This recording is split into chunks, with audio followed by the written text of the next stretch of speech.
All right, good morning and welcome to the Nevada State Board of Pharmacy July 2025 meeting. Today is Thursday, July 17th, and our meeting will now come to order. My name is Helen Park and I'll be the presiding officer. So we'll start with the Board of Pharmacy mission statement. In regulating the practice of pharmacy, the Nevada State Board of Pharmacy has the duty to carry out and enforce the provisions of Nevada law to protect the health, safety, and welfare of the public. Next, we'll do our roll call. Mr. Adam Porath. Here. Ms. Crystal Freitas. Here. Ms. Jade Jacobo. Present. Ms. Anna Carr. Present. Ms. Shanice Taylor. Present. Okay, and Mr. Richard Tomaso is excused today. We do have a quorum, and I will turn it over to Mr. Weiss for any announcements. Good morning, Madam President. Good morning, public. The board meeting will be held in compliance with Nevada open meeting law. The public can look at if somebody's on Zoom, and I think we'll have a lot of people on Zoom today, that they'll be on the television to your left, board members in front. Other than that, no other announcements. Thank you, Madam President. Great, thank you. As our next order of business, the board will open up the floor for any public comment. If we have anyone in the room or online who wishes to make public comment, I ask that you come forward in the room or raise your hand on Zoom and we'll have your line unmuted.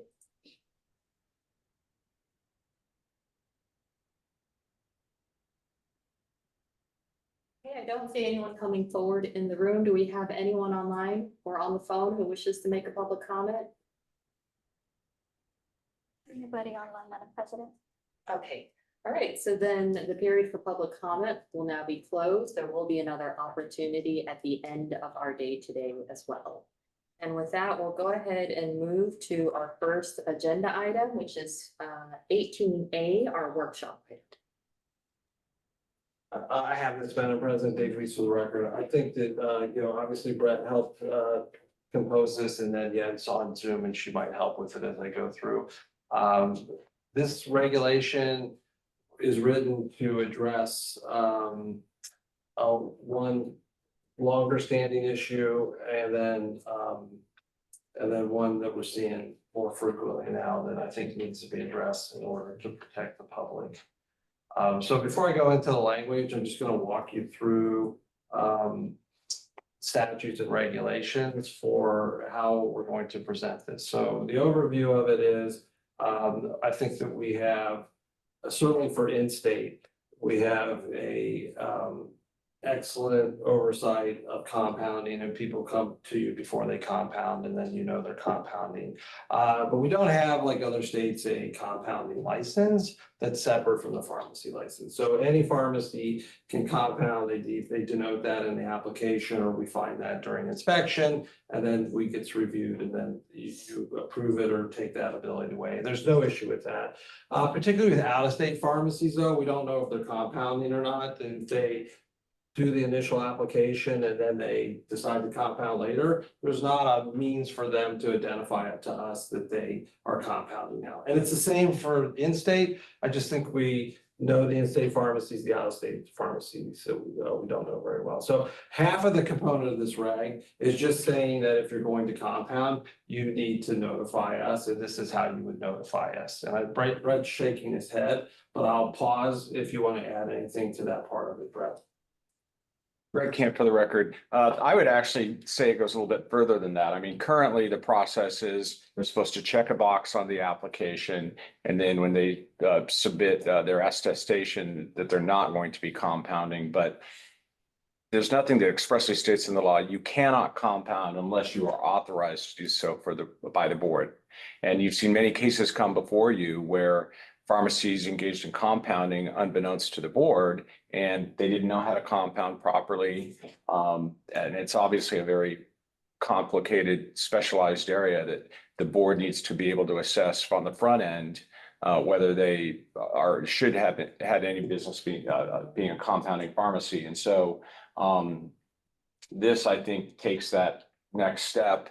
That no, tell us if you're going to compound too. You cannot compound unless expressly authorized to do so by the board. I think we need that additional level of approval set forth in the law. Thank you. Again, to Brett's point, we may have some problems in the past, but for the second part of this, where we're seeing non-pharmacist compound, where we're seeing that, almost on a daily basis with a complaint or there's some risk to the public. If I can point you to, and you can follow along or I'll walk you very slowly through this. Page 3937 is an NRS, that's your NRS, that says it's unlawful to manufacture, engage in distribution, wholesale distribution, compound, and do other things without a registration from the board. And so the pharmacies all have registrations from the board, but the practitioners and other people that may want to compound, the outsourcers have a registration from it, but it's mostly for practitioners. They don't have a registration with you that independently designates that they're doing compounding. And so that's the statute that gives you the ability to generate the requirement for a licensure. And as I walk you through today, the language that's in the board staff thought maybe would capture too many people that were compounding. You still have the ability to, you're the board that is overseeing compounding, but what we're gonna say, you need a license if you're doing these types of compoundings.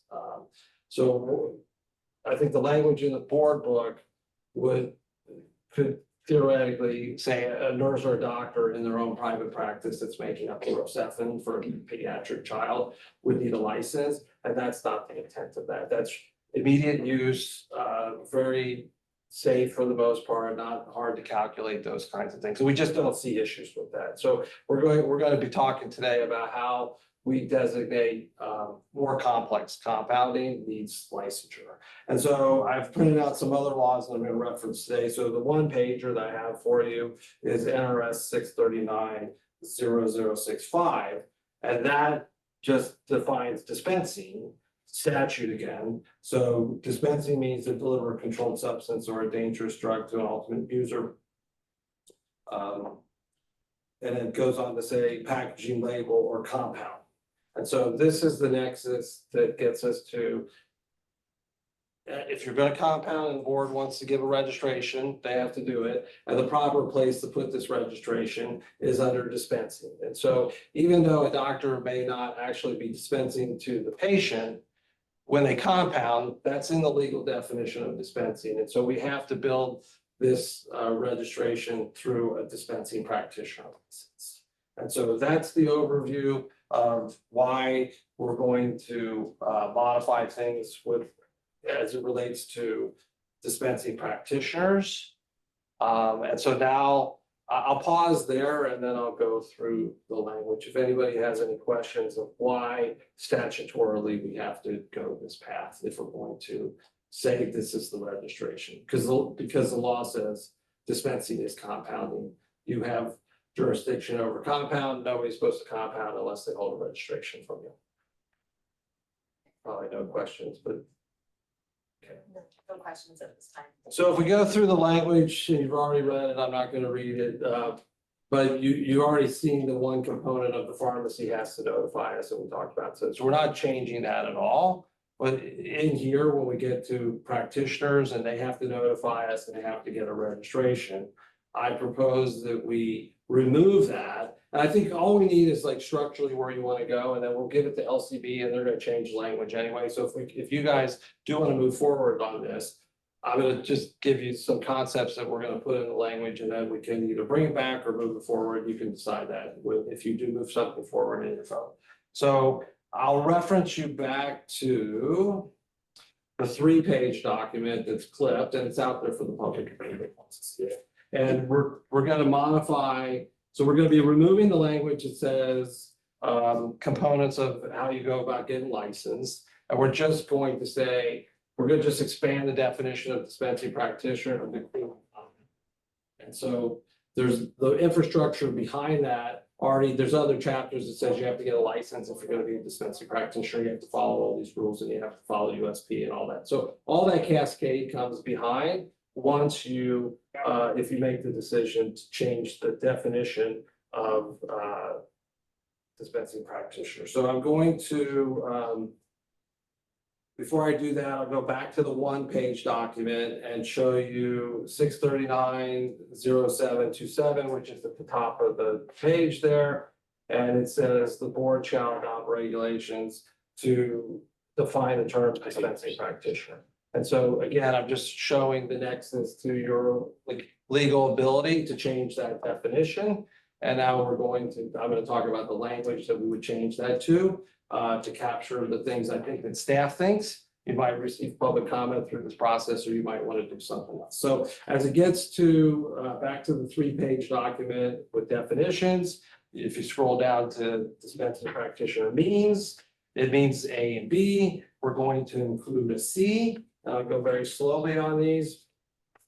And the C is going to be these things. And the goal of these things that we're going to add are going to be exemptions from registration. And it will allow the nurses not to become practitioners and get a registration. It'll allow the doctors that are doing just very simple compounding in their office to be able to continue to do that without a registration.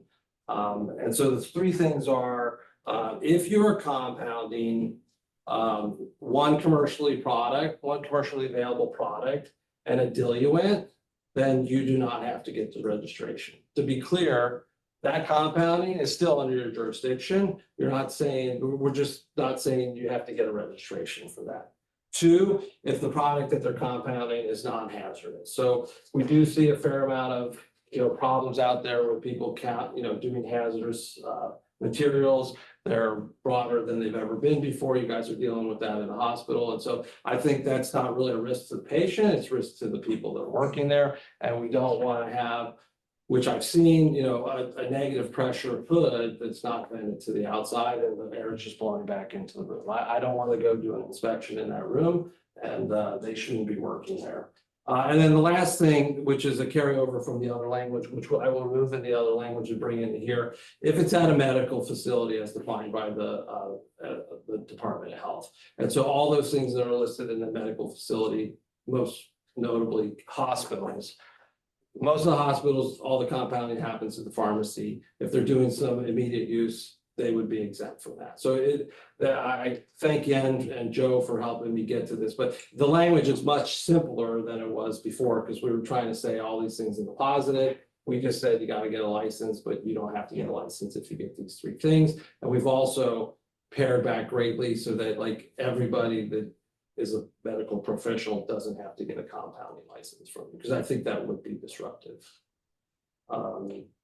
I think that I'll pause for that. I'm sure that Yen wants to, I'll say 2 other things, and then I'll go again. If we look on page 1, the compounding definition there is much different than the USP compounding definition, which you guys are used to. And so that's a conflict that we must address in this. And we did when we're saying that it's still compounding if you do the Rocephin, but you don't have to get a license for that. So if you look at the bottom there, what is compounding? It means, combining 2 products or more together. And so that's a very broad definition of compounding, which still has compounding under your jurisdiction. But if they're just doing 2 and they're commercially available, then they wouldn't have to get the registration. I know it's a little convoluted, but I think you guys are getting it. So Yen, did you want to fix anything I said? Hopefully not. She's frozen. Oh, she's frozen. Good. I'm not So frozen that's- any longer. I missed the last 30 seconds. I apologize. Oh, I just was saying, I was just describing, and you know this already, the conflict between USP and our definition of compounding and why we have to go down this path. And you're readily aware of that, of course. Yes. Okay, so I think again, much credit to Joe and Yen, that we have a simpler law. The other law could cause ambiguity. We didn't want to say we had a license as other people, so we were just tightening the language up. And it's been, I think you already know.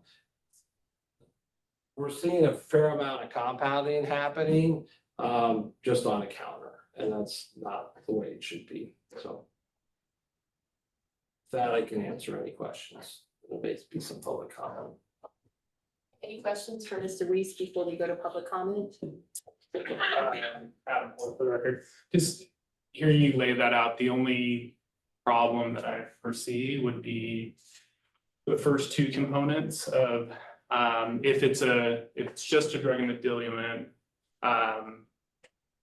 or, it's non-hazardous, or this. If you're just looking at the non-hazardous component by itself, like, does that stand on its own to where somebody could say, I'm doing sterile compounding and there's 3 ingredients, so that meets that. So it just kind of, No, like- to your point, 1 and 2 are an and the third one's an or. Okay. So I should have made that more clear, but you're exactly right on that. And I think that, like, unfortunately, we've been looking at a lot of package inserts, and as we're talking internally, we don't want to be out there like reading package inserts and then saying this is, so I think this allows the practitioners to find it, but Rituxan is a perfect example of, it's one product with something else, but it's potentially hazardous, and so that would have to be done to USP standards.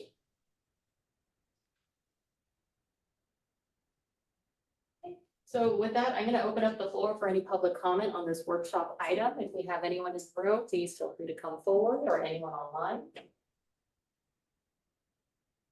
Hi, good morning. Good morning. Madam Chair, Madam President, members of the board, Liz McMenamin, Retail Association in Nevada. I just wanted to thank Dave. I'm taking it that this exemption means that the commercially available product, that would be the flavoring or whatever that's added to the medications for children within the community pharmacy, that they would be exempt from the compounding. So I appreciate. Sure, yeah, you're exactly right on that. We've Thank you. taken that out. so. I just wanted clarification and to get it on the record. So thank you very much for that. And thank you for bringing that and in there too, Mr. Great, thank you for your comments. Okay, do we have anyone in the room or online who wishes to make public comment?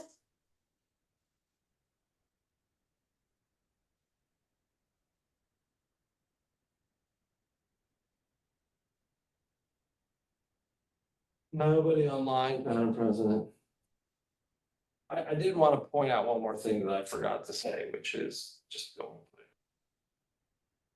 If a doctor has a doctor, if you're on whoever, if a practitioner has a dispensing license and they're dispensing and they also are compounding, that will be one license at that location. And so it's not like they need a separate license to do that. If they aren't dispensing, traditional dispensing, handing things to a patient with an RX number and a bottle and that, they still need to get the dispensing license if they're doing the compounding.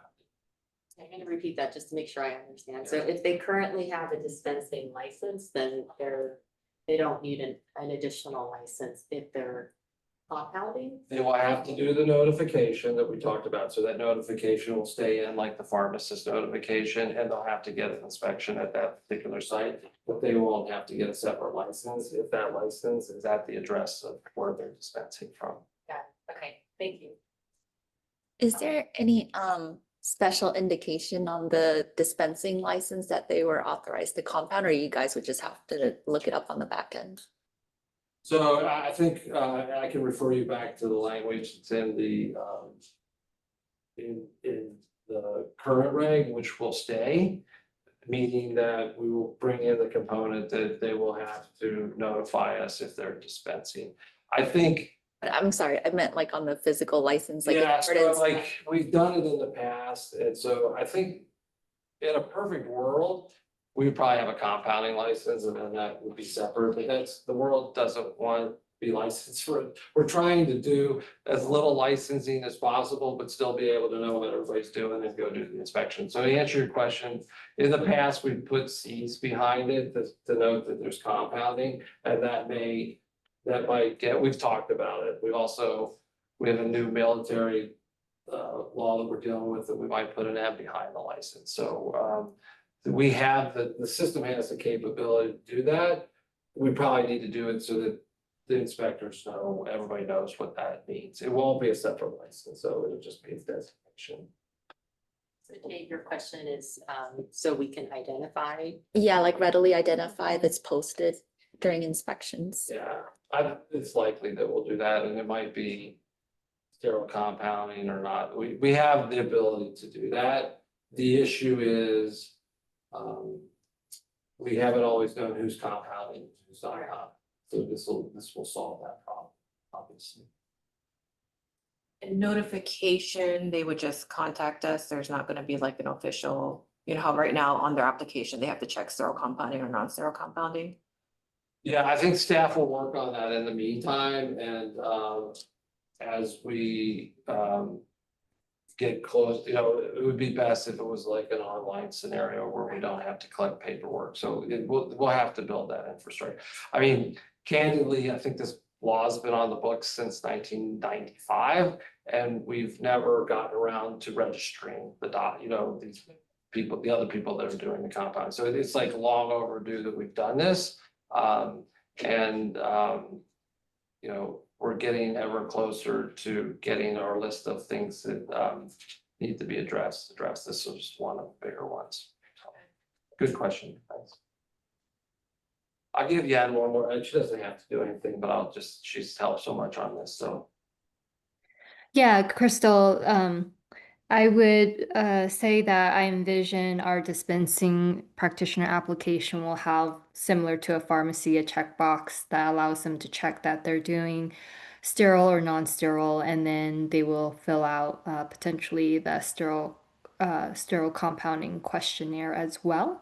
That's how I see when we capture new practitioners.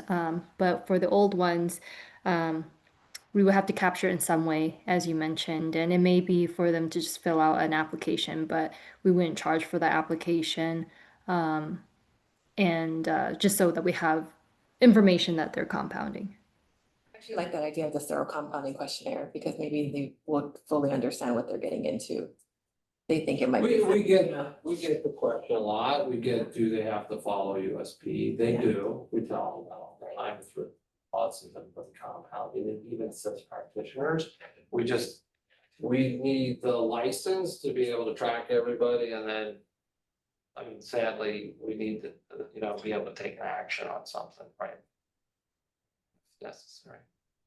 This will also help us with, to be candid, the vast majority of when we see compounding done, it's not practitioners that are doing it. It's somebody that's not a practitioner doing it. So this will also help leverage the unlicensed part of that behavior. It is. Yeah, add a report for the record. I think in concept, this is a really, really good idea to help protect the public. As you mentioned, you know, in the scenario of hazardous compounding, there's a lot of situations that could be dangerous to the employees that are working in the offices if they don't have the proper hoods and equipment. And you know, when you think about some of these freestanding infusion clinics and the drugs that they're dispensing, I think there's a lot of unregulated practice that we could rope in with this. So, you know, the fact that hospitals have been having to practice at a higher standard than the rest of the industry for a long time, I think that this really just brings the level of safety for patients, you know, whether you're getting an infusion at a physician's office or a hospital, that the same expectation is going to be there. So I'm fully supportive of the concept. Yeah. So if you do want to move it forward, I think that we can just we'll tidy up the language, give it to LCB. They'll change it anyway, and then you'll see it when it comes back to the hearing. You can always change it if you don't like it. Echo everything Board Member Porath just stated, and I would move that we adopt the proposed regulation. Crystal Freitas, I second. Okay, we have a motion by Ms. Jacobo, a second by Ms. Freitas. Any further discussion? Hearing none, all those in favor? Aye. Any opposed? Okay, that motion passes. Great, thank you. Okay, next we'll go to agenda item 17, which is the review of our policy manual. Dave Weiss for the record. Okay, so, the board's had a policy manual for quite a long period of time. It's had different components to it. One of the challenges that Yen and I took on is to update that in a meaningful way. Well, Brett, that he likes to say that it would say our old policy, the original policy manual that I got was used to say that you had to answer the phone in a firm and polite manner. And so Brett does that. So what we've done, Brett's done a lot of work on this in the past, but we really just draw everything to the SAM back to the SAM manual, which is the same manual that every state agency has to do, along with some things that we have special to us, and how we have to run the board. So Yen and I change the policy manual from time to time. We give it to the employees so that they know what that is. We have meetings about when the policy manual's changing and those kinds of things. But every 2 years, I bring the policy manual back down for review. If I'm doing something in the policy manual that involves money, I always talk to Helen or the treasurer. And in this case, there is money, but I talk to you guys ahead of time. So in the policy manual, there's really 3 changes in the policy manual. And you're aware of all of these. So the first one is that as it relates to the investigation department, we now have Ryan Miller as chief investigator, and that the old policy didn't denote that that was even the person. So I've updated it to what the current state is. This will change over time, and I'll bring it back to you. If there's a significant change, I'll let you know, but just the duties and all that are routed back through Ryan now, and they used to be routed either to the attorney or myself again. And that there'll be a level there. The second change is what I've already talked about to the board, which is the pay. I should go in a different order. I've talked to you about this too, that PERS had an audit. We're trying to get in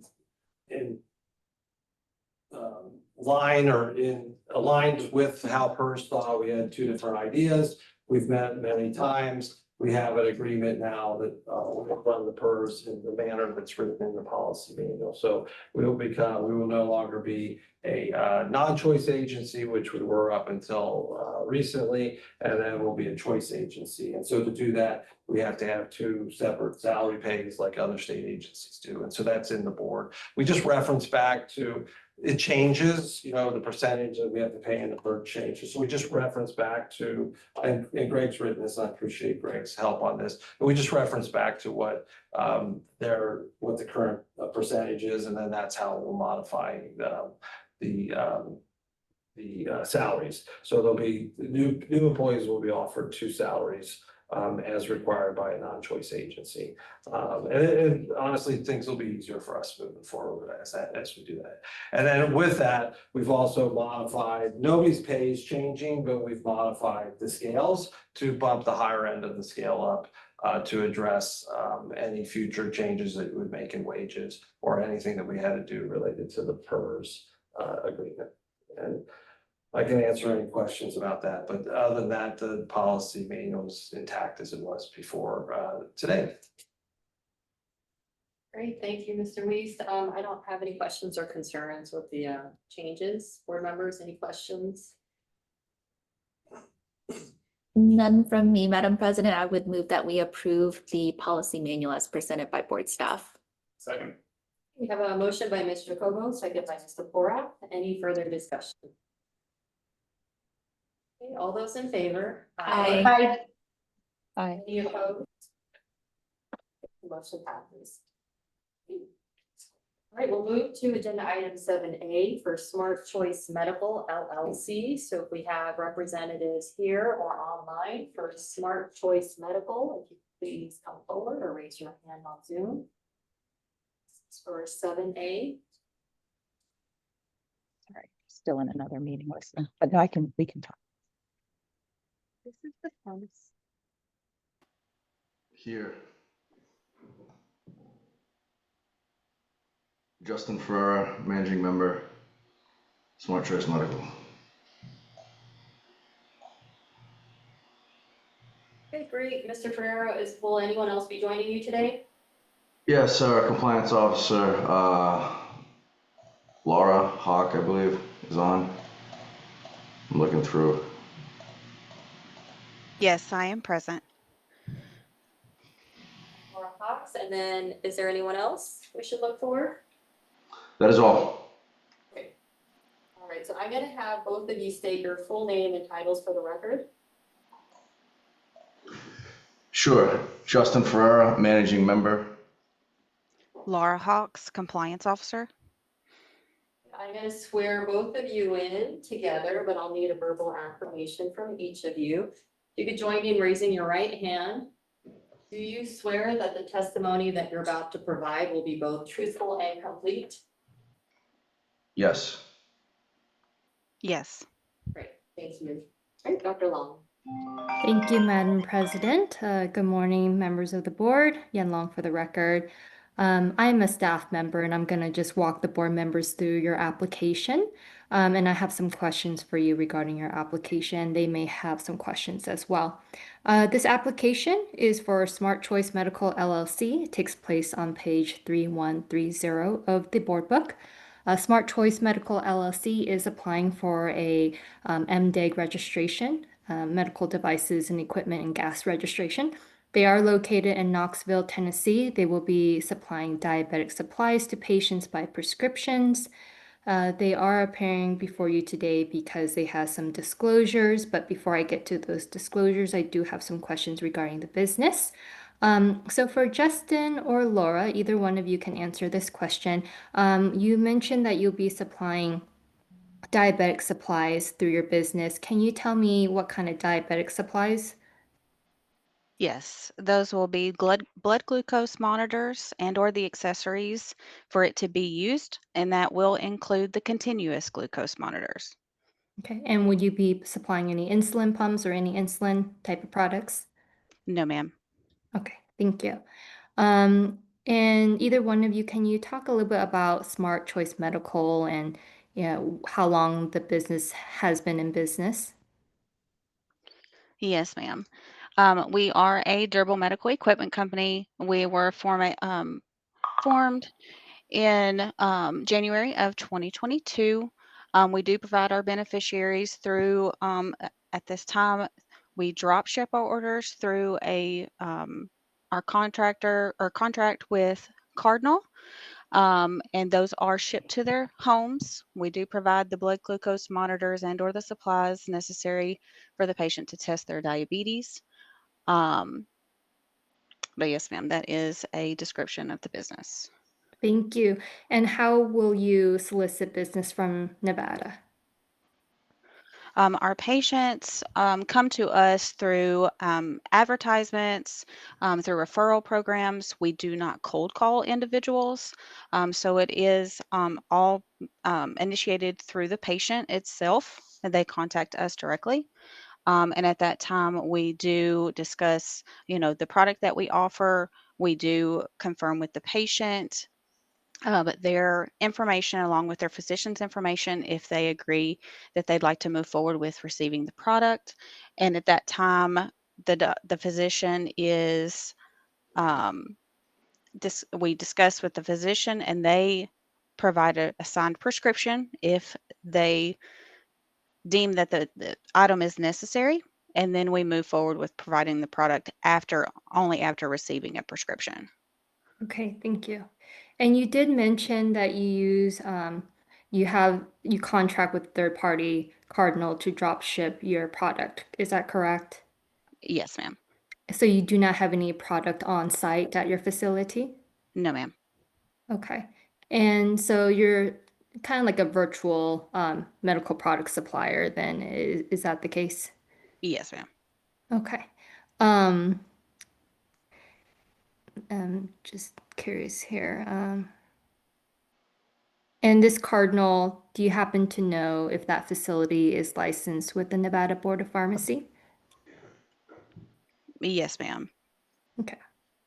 I'd like to point out that it's a requirement from the manufacturers Okay.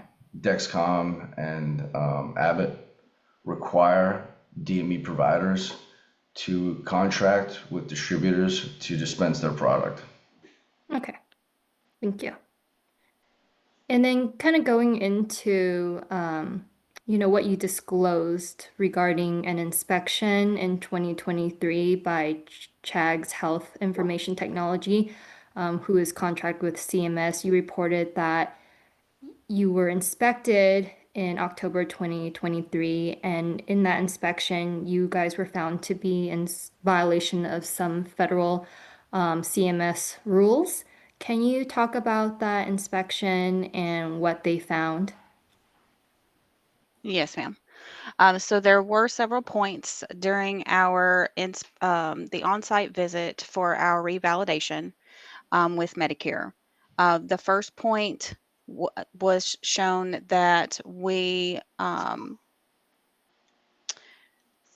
were not compliant with the supplier standard because of a billing report showed that we were billing Medicare for surgical dressings and that we did not notify Medicare of that. However, as shown in the CHAG report, the material component of the CGM is a sensor that helps display glucose readings. That overpatch applied to the sensor does not keep it in place, therefore affecting the glucose readings.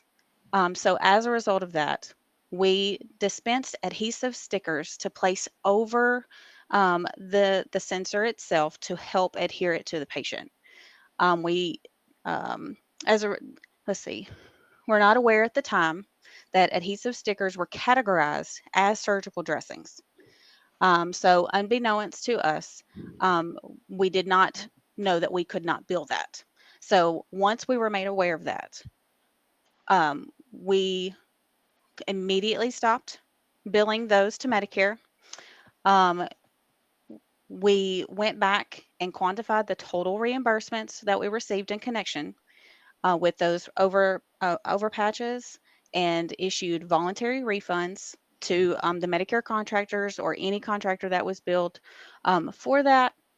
And of course, we still provide it to the patient, of course, free of charge. We no longer bill it, but we still do give it as a courtesy to our patients. So that was the main issue. To give you some to quantify this, or it was 383 patients. Okay, thank you. And there were some other violations regarding not providing patient with information, written information and instructions on how to use the glucose monitoring devices. Can you talk a little bit about that? Yes, let's see, let me go down to that point.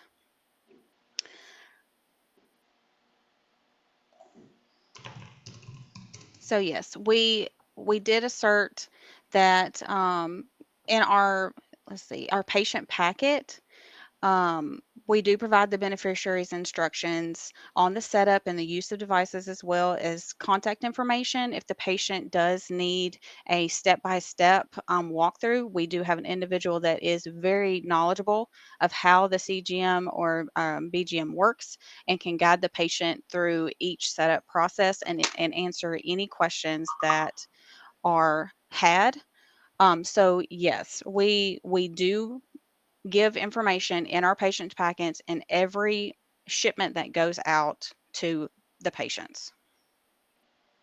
Thank you. And yes, that is a requirement in Nevada that the products that you provide, that there is training on the product that you are shipping to the patient. So you're providing it through like a packet, right? Like a pamphlet of some sort.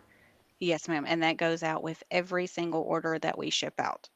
And then if the patient needs help with it, they can contact your guys' office. Is that correct? Yes, ma'am. And do you guys have a 24-hour service, or is it just certain business hours? We do have a 24-hour answer service. However, the individual that does perform that training is here during our normal operation hours. And of course, we do call the patient back immediately once she is back in the office. Okay, thank you. And it shows that you did submit a corrective action plan to CHAGS And then you guys received your revalidation application. I mean, they received your revalidation application. You guys were approved, right? You guys were no longer in any kind of violation of those CMS rules. Is that correct? Yes, ma'am, that is correct. They did overturn that revocation of our billing privileges, and they reinstated our enrollment effective 12/20 of 2023 with no gap in our billing privileges. Perfect. And I see that you are licensed with let's see here, Tennessee Department of Health and the Board of Pharmacy as a wholesaler there. Have you received a recent inspection from the Health Department or the Board of Pharmacy? Our last inspection with Tennessee was October 2nd of 2023. Okay, any issues there noted? No, ma'am, we passed with no issue. Okay, perfect. That's the only questions I have. I'll turn it over to the board for any further questions. Madam President, can I just, and I stepped out yet and I know that you, so I just want to make sure we're on the record here. The drop shipping is allowed by law, but whoever you use to drop ship has to be licensed. You said it was Cardinal and it's likely that they're licensed. So again, told you that, but I just want to be very clear that everybody through the chain of delivery has to be licensed. We're seeing more of this, so just gonna put it out there. And if you just make sure that the Cardinal facility that you're drop shipping from is licensed with the state of Nevada Board of Pharmacy. Right, Yen? Yes, they mentioned that Cardinal, the one that they're using as a third party to ship the product, is licensed with the Board of Pharmacy, but it is your duty to ensure that that they are licensed as a licensee of ours. Thanks. Great, this is Helen Park. I don't have a lot of questions, just one clarifying one regarding the application. On the application, Ms. Hawks, you are listed as the MDIG administrator, and then it looks like it was subsequently updated to reflect Martha Glasscock. Is Martha the new MDIG administrator, and will she be working there full time? Yes, ma'am. Okay, great. I don't have any other questions. Board members? Madam Fourth for the record, so just further clarification on the Medicare revocation, were you guys added to the OIG exclusion list at that point, or was it all just handled through? No, this is administrative. Okay. All right, thank you. Madam President, with that, I would move that we approve new MDEG application for Smart Choice Medical. Crystal Freitas, second. Okay, we have a motion by Ms. Jacobo, a second by Ms. Freitas. Any further discussion? Okay, hearing none. All those in favor? Aye. Aye. Any opposed? Okay, that motion passes. Thank you for your time. Thank you. and We wish you all the best. Thank you both. Thank you. All right, we'll move to agenda item 8A for Vogue Recovery Center. We have representatives here or online for Vogue Recovery Center. Please come forward or raise your hand on Zoom.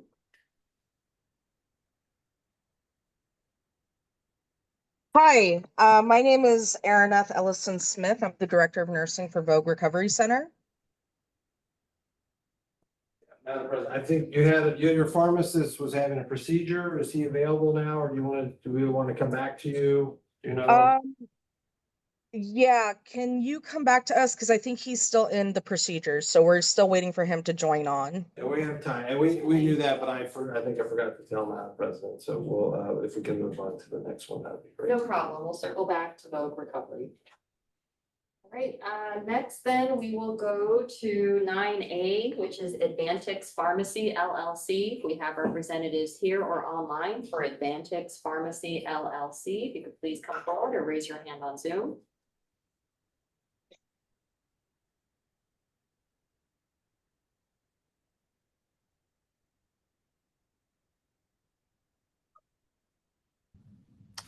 Good morning. My name is Osmel Villarreal, and I'm the administrator. Hi, good morning. Could you repeat your name again?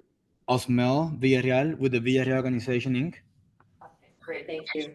And will there be anyone else joining you today? Dr. Pharmacy is online too. Is that Ms. Soyoung Yum? Yes.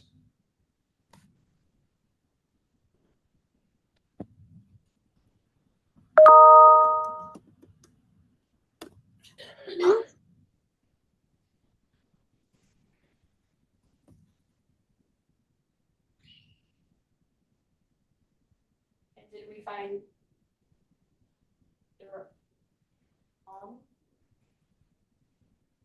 Yes, I'm trying to unmute her. But she's not.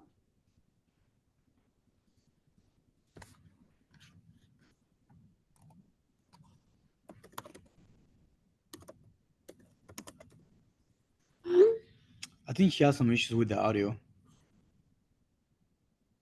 I wasn't able to mute myself either. Okay, give her a minute here.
She says she can unmute.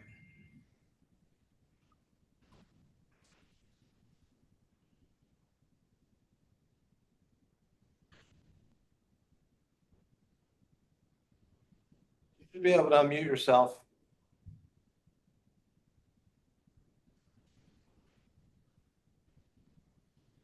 It's stars. Star six.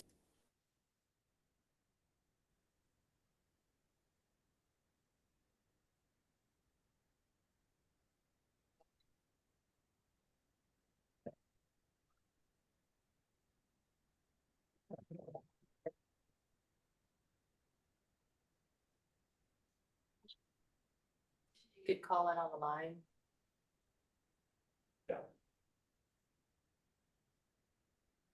So Young, if you can also, you can get out of Zoom and just dial into the line directly. I'm gonna give you that phone number so you can write it down, so let's go slow. Phone number is 1-669. 900-6833, and the meeting ID is 588-625-6671. Again, the phone number is not 7. The phone number is 1-669-900-6833, and the meeting ID is 588-625-6671.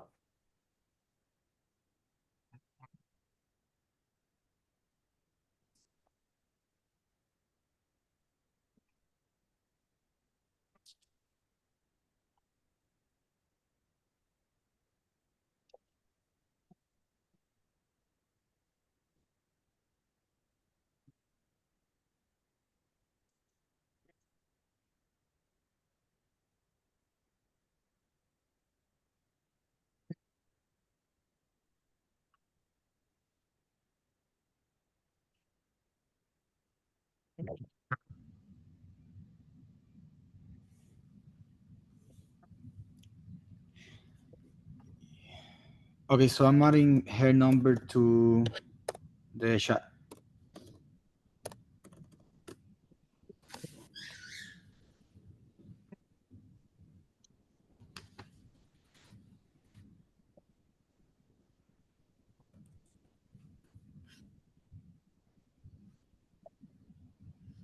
Hi, can you hear me?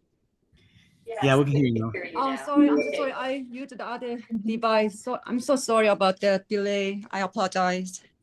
Problem. So if I could have you both state your, again, for the record, your full name and title, and then I'll swear you both in. My name is Osmel Villarreal with the Villarreal Organization Inc., and I'm the administrator. Thank you. And my name is Soyoung I'm the pharmacy manager in charge. Okay, great. I'm gonna swear you both in together, but I'll need you each to respond. If you could join me in raising your right hand. Do you swear that the testimony that you're about to provide will be both truthful and complete? Yes. Yes, I do. Okay, great. And then just for the record, I do want to disclose that I'm familiar with Soyoung from Roseman University, but I feel that I could participate fairly and unbiased in this matter. So with that, I'll turn it over to Mr. Zunino. Thank you. Thank you. So this is a pharmacy application to operate a new pharmacy in the state of Nevada. The application is that this will be a retail community pharmacy and an internet pharmacy. They'll provide mail order service and long-term service to long-term care facilities. Let me ask you, Mr. Villarreal, what motivated you to open a pharmacy? I mean, why a pharmacy? Okay, so I'm working on my Doctor of Business Administration, and I love business. So I have a home care agency, and I hear about several patients that they struggling getting like medications because they are housebound and they had like trouble going to the physical pharmacies. And I think this is a great opportunity to help them and work with the community. So I focus on creating a pharmacy to help elderly community so they can get medications delivered to the home. So your application indicates that the physical address is on Sand Hill Road, Suite 103A. What? Yes. Will that be the physical location of the pharmacy, or will the pharmacy be located at some other location? Yeah, it's gonna be the physical location starting. So I'm planning to grow and get like a bigger place, but for now, that's a physical location. So will you store drugs at that location? Yeah, we have the room in the back that is gonna be the actual pharmacy. Will it be open to the public? Can people walk in? We're gonna focus. It's gonna be open to the public, but we're gonna focus on home delivery, like a retail home delivery pharmacy. So 100% retail? Yes. To people who come into the pharmacy? Yes. So let me ask about the facility. Do you have like a secure area where you'll have the drugs? Yeah, we have the cabinets, and we gonna have a security system, the alarm security system on place in the office. So do you have kind of an area that would kind of separate there'd be a buffer between the public and the drugs? Yeah, there is 2 rooms in the office. The front is gonna be for the public, and the back is gonna be for the pharmacists. So to your knowledge, who can have access to the area where the drugs are stored? Only the pharmacist. Okay. You have a business partner, right? I do, yeah. Mr. Alenda, is that his name? Avalenda? Mr. Hernandez, yes. So are you like co-owners? Do you each own 50% of the pharmacy? Yes. So Dr. Young won't hold an ownership interest in the pharmacy? No, she's gonna be salary. So how did you get to know Dr. Young? I posted the position online, and I like recruiting. I interviewed her, and she's gonna be working with us. Okay. Let me ask, Dr. Young, you're still on, right? Yes, I'm here. So you're currently working at Walgreens, is that correct? Correct. So it sounds like you're going to be leaving your position at Walgreens to assume this position at Advantix? Yeah, yes. So you'll be full-time at Advantix, right? Correct. So will there be other pharmacists or pharmaceutical technicians working at the pharmacy? I'm the only pharmacist right now, but I'm pretty sure we're gonna hire like a per diem pharmacist and the technicians, the full-time technicians. So at some point you plan to maybe add a staff pharmacist and some technicians, is that right? Currently, but we're gonna hire a technician for sure. For sure, okay. Yeah.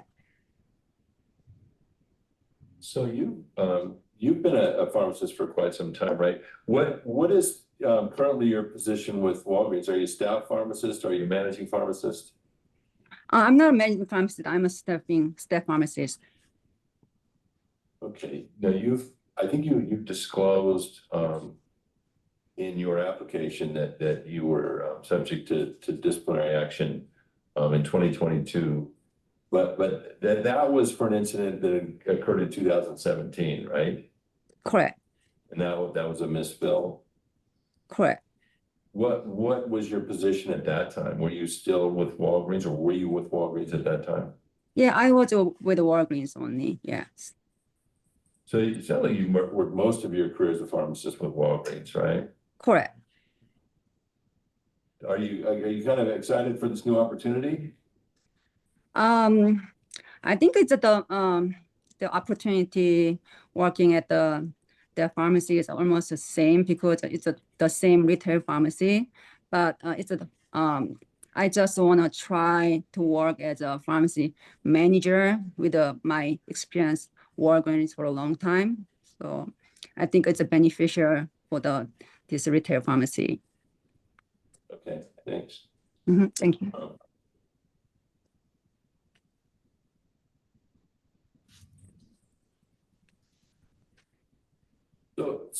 Let me ask you again, Dr. Ham, it looks like at one point you worked for like something called a Kratos specialty pharmacy.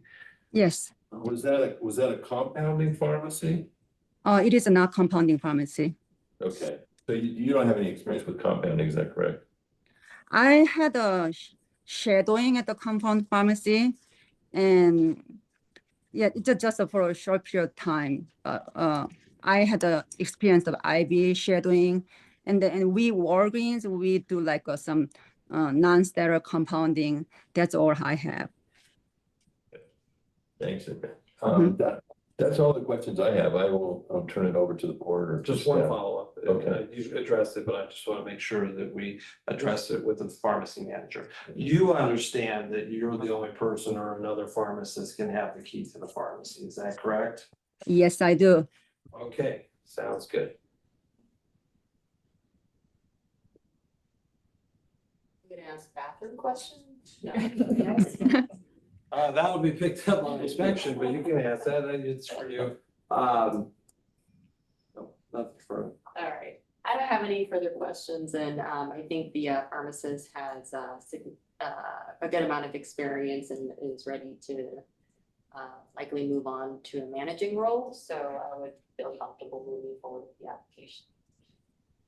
Thank you. I would move that we approve new pharmacy application for Advantix. Thank you so much. Thank you so much. Oh, not quite done yet, almost there. So we have a motion by Mr. Kobo, a second by Mr. Porak. Any further discussion? Okay, hearing none, all those in favor? Aye. Any opposed? Okay, the motion passes. All right, your application has been approved. We wish you all the best. Thank you I so much. appreciate it. Thank you so much. Thank you. Madam President, if I can interject real quickly, item number 16B was noticed for appearance, but we have everything we needed to complete that application. So I'll just have Mark go ahead and grant that, and she does not need to appear today. I don't see her on the list, so she might have received notice of that, but there's no reason to have her appear at this point. Okay, great. All right, we'll move to agenda item. And that's for Melissa Pickard, I should probably say that, sorry. Melissa, if you're there, you can leave and we'll send you a license. We'll go to agenda item 9B for AZ Care or Arizona Care Pharmacy. We have representatives here or online. If you could please come forward and raise your hand. Hello, this is Kardam Punjabi. Hi, good morning. Good morning. And I have Mr. Brian with me, the pharmacist. Okay, excellent. Is he there physically with you? Yes, I am. sorry. Okay, great. And will there be anyone else joining you too? No, just us, two of us. Okay, great. So if I could have both of you state your full name and titles for the record, and then I'll swear you in. Kardam Punjabi, owner. Brian Ford, pharmacist. Great. If I could have you join me in raising your right hand. Do you swear that the testimony that you're about to provide will be both truthful and complete? Yes. Okay, great. Thank you. Okay, Mr. Dodge. Thank you, Madam President. Joe Dodge for the record.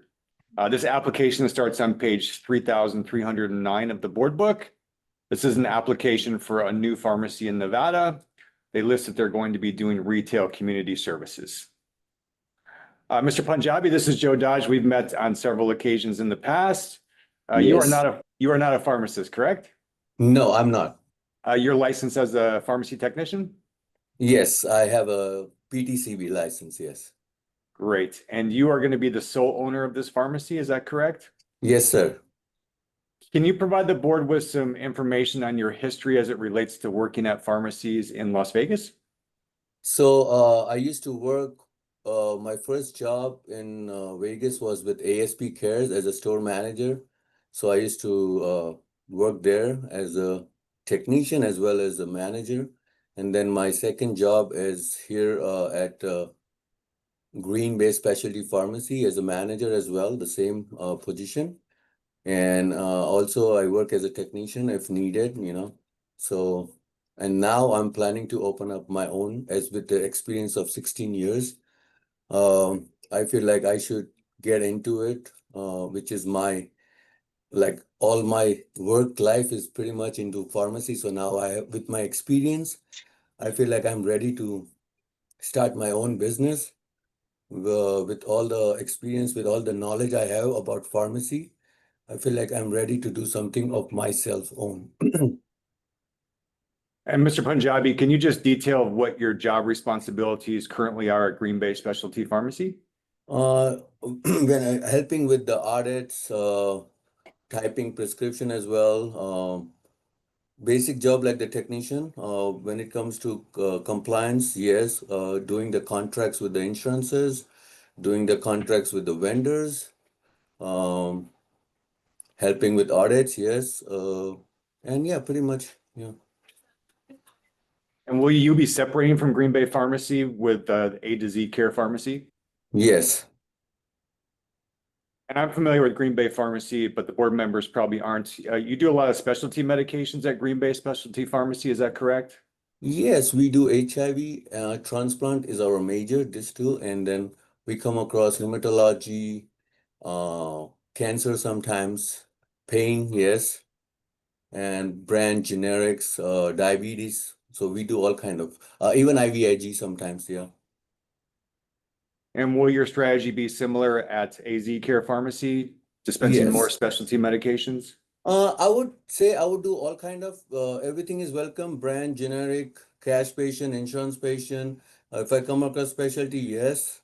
It's gonna be like a start over for me. So I'm gonna have to do whatever comes across. And because I have this experience in all kind of medications, so yes, I will do whatever comes across and whatever the patient needs in the community, whatever medication they're looking for. Unless the insurance doesn't allow us, because insurance are very specific on pharmacies nowadays. They have all this monopoly, I guess. They only allow certain pharmacies. So whatever we can, yes, Hep C, HIV, rheumatology, diabetes, brand, generic, blood pressure pills, everything, yeah. And Mr. Punjabi, you probably heard the previous applicant who the owner was a non-pharmacist as well. So you understand that you're not able to have key access to the pharmacy, is that correct? Yes, I'm very much familiar. Okay, and you've already selected a location for this pharmacy? Yes, we have. Can you talk about the location? The location right now is 2931 Tenaya Way, Suite 206. But unfortunately, we are getting a location across the street, which I'm gonna send an application because the landlord backed out at last moment, which they didn't even tell us. So we have a location already, which we're gonna send a form today. I have finalized that location already, which is across the street from that, the location we sent on the form. And we're gonna send that application today. Is the new, sorry, is the new location located in a medical office building? Yes. Okay, and just to ask Crystal's question before she asks it, will there be a restroom located inside the pharmacy if it's located in a medical office building? Yes. And you're aware of the security requirements? So you have to have a 5-foot high barrier between the pharmacy staff members and the public? Yes, I'm very much familiar. Yes. Great. Excellent. Mr. Ford, we met recently as well. Good morning, Joe. How you doing today? Well, thank you. How are you? Fantastic. So Mr. Ford, most of your experience at working in pharmacies in Las Vegas have been at compounding pharmacies. Are you Yes. planning on doing compounding at this location? No, we're not. Okay. If the opportunity arises, it might be considered. Okay, and so can you just detail your maybe last 2 or 3 positions that you held in Las Vegas? Yeah, they've all been at compounding pharmacies, so spans roughly 12 years. And I've been the staff pharmacist at each of those. So checking text word compounding, making sure the compounds come out correctly, appearance wise, check texture wise. Yeah, just verifying prescriptions. And have you determined a staffing model yet for this new pharmacy? Well, for right now, it'd be me and a technician, and as the business grows, we would add on more personnel. And you will be leaving your job at your current position? Yes, I would. Hey Val, can you make the drug for William? His Yeah, that's no problem. And Mr. Ford, you heard the question related to who can have access to the pharmacy as well. So you understand that only licensed pharmacists in Nevada can have key access to the pharmacy? Yes, it would be just me. Okay. And how did you and Mr. Punjabi come to know each other for you to accept this position? Through a former coworker of mine. He stated that the owner needed a PIC, a manager, and I said, hey, pick me, please. And have you been a pharmacist in charge of other locations in the past? Yes, yeah, Vaughn's and at Partel for a little bit. Do you understand the responsibilities that come with being the pharmacist in charge at a pharmacy? Yes, I do. And will you be utilizing a delivery service for this location? Yes, we offer free delivery and walk-ins are welcome as well. Okay, great. I don't have any further questions at this point. Thank you. It's off. We can just, you're aware we can hear you. It was like It'd be nice for Joe to see me and us, but that's all right. Another time. I can turn on if you want. Right. Right, hello. Hey, this is Helen Park. I don't have any other questions or concerns. I'd be comfortable moving forward. Crystal Freitas, I don't have any other questions, so I move we approve pharmacy application for AZ Care Pharmacy. Second. Okay, we have a motion by Ms. Freitas, a second by Mr. Kobo. Any further discussion? Hearing none, all those in favor? Aye. Any opposed? Okay, that motion passes. All right, your application has been approved today and Thank you. all the best. Thank you. Thank you, guys. Thank you so much for your time. I appreciate Thank that. you. All right, we'll go to 11A for Precision Fulfillment Pharmacy. If we have representatives online or in the room for Precision Fulfillment Pharmacy, please raise your hand or let us know on Zoom. Yes, hi, Connor Longo here.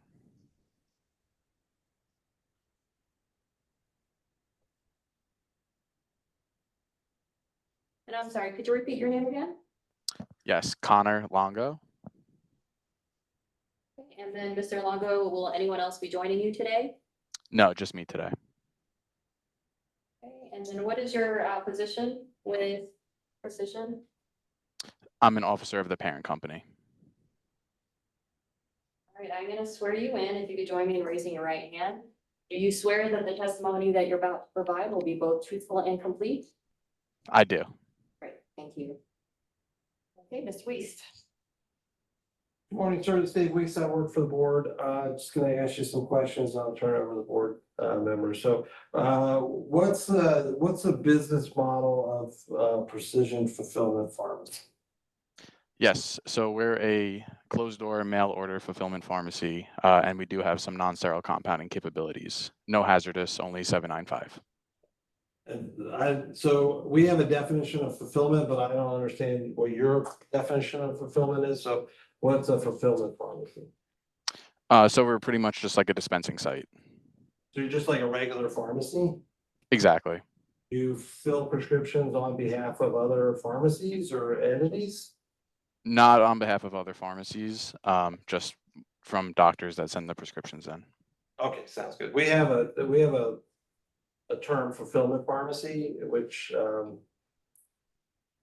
doesn't relate now that you're saying you're not doing fulfillment. So that was one thing I wanted to get clear for me of what exactly your business. So you get a prescription from a doctor and then you send it to the patient.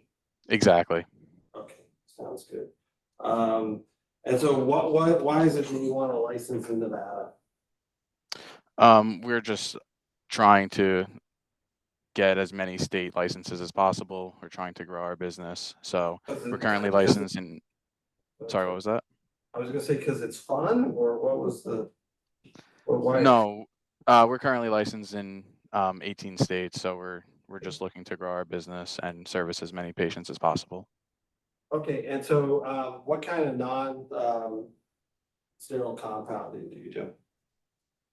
It's mostly, I think the term is lifestyle medications, creams, troches, capsules, no, like not really any like blood pressure or cardiac medications. It's mostly potentially like weight loss drugs. There's some longevity drugs. We dispense like metformin, we dispense acyclovir, pretty like standard generic medications. All right, any oral GLP-1s? No.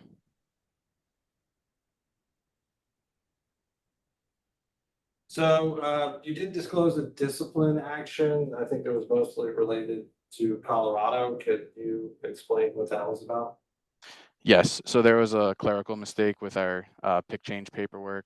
So when we acquired the pharmacy from previous ownership back in 2023, we accidentally put a date that the previous pick ceased their pick duties for the resident permit in Florida, but not actually in Colorado. Last question I have for you. I mean, you probably heard our workshop that we were doing before you joined, or did you join late? I was here. Okay, so you'll know if that does pass in the future, if you decide to do sterile compounding, you'll notify us of that. Yes, definitely. If that passes, but it'd be a good idea to notify us anyway. No further questions, Madam President. Thank you. Great, any additional questions for Mr. Longo? Madam Board, for the record, just to clarify, Mr. Weiss asked you about oral GLP-1s, but you will not be, you mentioned weight loss medicine, so I'm just gonna ask, no, you won't be shipping any injectable GLP-1s other than the commercially available products? No. Okay. What type of weight loss medications will you be dispensing? So we dispense low-dose naltrexone, bupropion, other medications that are typically seen to help with like further weight loss. Nothing on the GLP-1 track, except for, like you said, the commercial medications. I don't have any additional questions. I don't know either. I would move that we approve the non-resident pharmacy application for Precision Fulfillment Pharmacy. Crystal Freitas, second. We have a motion by Mr. Forath, second by Ms. Freitas. Any further discussion? Hearing none, all those in favor? Aye. Any opposed? Okay, that motion passes. Your application has been sent today, and we wish you all the best Thank you all for your time. for your time as well. Have a good day. Okay, and with that, we'll take a quick break.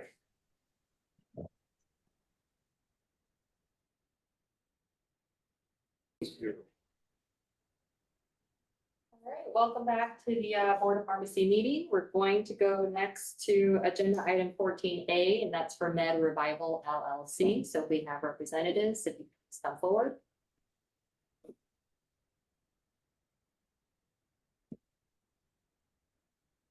Hi, good morning.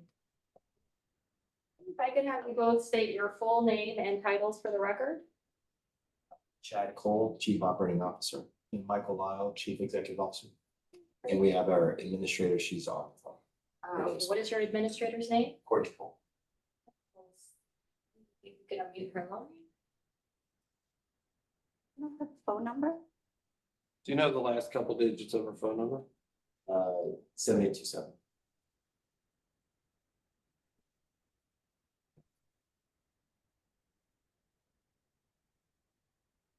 Hello, Cole, I'm can you here. hear I'm us? Courtney Cole. Yes. Okay, great. So I'm going to swear all of you in together, but I'll need a verbal affirmation from each of you. Join me in raising your right hand. Do you swear that the testimony that you're about to provide will be both truthful and complete? Yes. Okay, great. Thank you. Perfect. All right, with that, I will turn it over to Mr. Zunino. Good morning, all of you. My name is Greg Zanino. I'm an attorney for the board. Let me just ask you, Chad, are you married to Courtney or are you siblings? No, she's my wife. It's just, okay. So how many owners will you have? How many people will actually hold an ownership interest in the business? We have 3 owners. So it's you, your spouse, and, No, I'm sorry. So it's us two up here. Okay. My wife is just an administrator. okay, And then she's appointed then designated representative. And then we have our third partner is Taylor, who's our CMO. He's not here today. okay. Are both of you firefighters? Is that right? Yes. Okay. Will you, so you'll probably not be working full-time in this new business, right? You'll continue to be firefighters? We are going to continue to be firefighters and balance the two. So how much time do you think you'll have to devote, on a weekly basis to Med Revival? I would say as much as necessary. As we expand, currently at the beginning stages of our company, it's a lot smaller, but as we expand, we'll pull ourselves further away. Yeah, and we're very fortunate with our schedules. So we work a 2-4 schedule. So we work for 48 hours and then we're off for 96. But with the way that the station life is, we have the ability to also work while we're at work. So I would say 40 hours. Okay. What kind of location is this for? 344 Fortissimo? Is that just an office space? That's currently my home address. So we're working more of a drop shipping model. We're the middleman between us, the manufacturer and the clinics.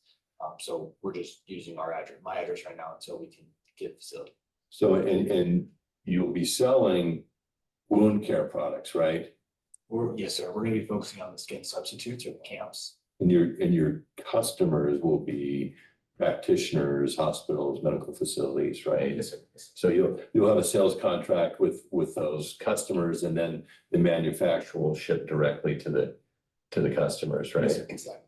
So that's, as Mr. Wee said earlier, that's like a drop shipment model. Yes, sir. Have you identified, you indicated, I think in the application that you hadn't identified your manufacturers that you'd be working with. Have you since identified some manufacturers? Right now, we have tentative agreements with a few. The one that we know for sure they should be, it's just more of an assumption they should be approved through you guys. It's going to be Smith and Nephew because they carry graphics. That's on the Nevada licensing schedule. So that's one of the products we do intend to move here in the valley. And so you understand that if they are shipping, they're the ones that are shipping directly into the state, they too will have to be licensed. Yes, sir. Okay. So let me ask you, Courtney, you have quite a bit of experience with wound care, right? Yes, that is correct. Yes, so I've been a nurse for about 9 years now. The last 7 or 8 have been in the emergency room, so we do see a lot of wound care and medication administration and documentation and such. So I assume you're familiar with the products that you'll be selling, right?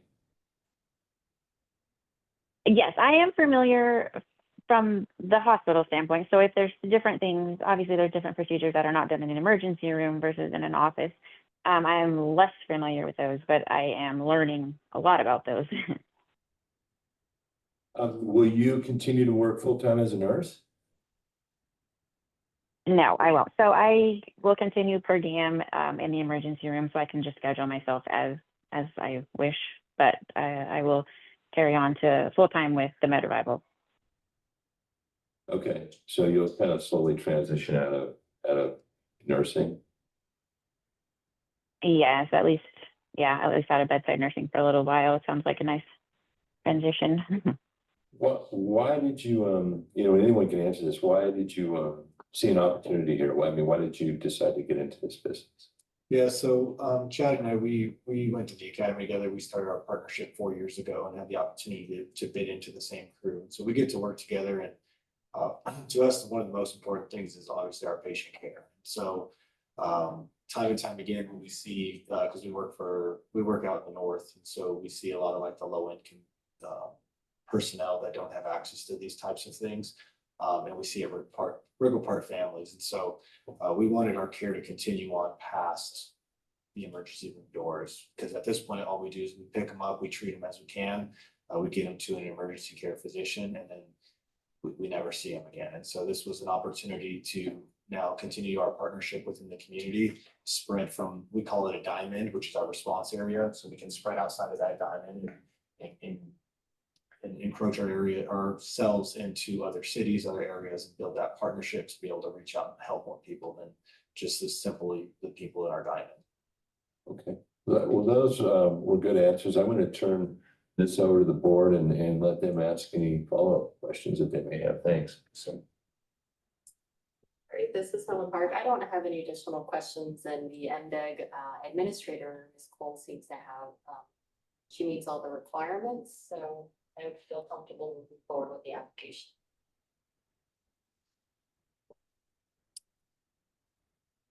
I would as well. I would move that we approve is it a wholesaler application? Yes. Yeah, wholesaler application for Med Revival LLC. Chris Freitas, second. Okay, we have a motion by Mr. Horak, a second by Ms. Freitas. Any further discussion? Hearing none, all those in favor? Aye. Any opposed? Okay, the motion passes. Your license today has been approved. We thank you for your time. Thank you so much. All right, we're gonna move on next to agenda item 8A for Vogue Recovery Center. We have representatives from Vogue Recovery Center. Please raise your hands or let us know through Zoom. Yes, this is Araneth Ellison Smith, Director of Nursing for Vogue Recovery Center.